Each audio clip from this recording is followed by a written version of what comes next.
for me, I know that there's going to be people that don't accept me for how I identify. Um, but there's always going to be someone that doesn't accept you for some reason. So I just kind of take it with a grain of salt when somebody isn't ready to learn what being non-binary or gender nonconforming means.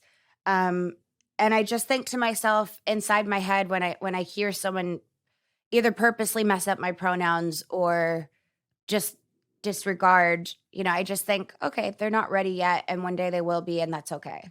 Yeah, I saw that. I remember when you posted it on Instagram. That was you have such a forgiving, open, patient approach to people Thank you. trying to get to understand you. And I find that so refreshing and endearing because I think we're living at a time where not, and I'm not speaking about specifically when we're talking about gender, I'm saying just generally, there's a struggle with patience right now in society. And some of that is needed. We need some urgency.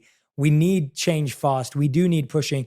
What's allowing you to remain patient and gentle with people as they are trying to understand not just you, but understand so many other people in the community, and maybe, as you said, sometimes purposely messing up your pronouns, or they may not be taking the time. How are you developing that patience and love and compassion?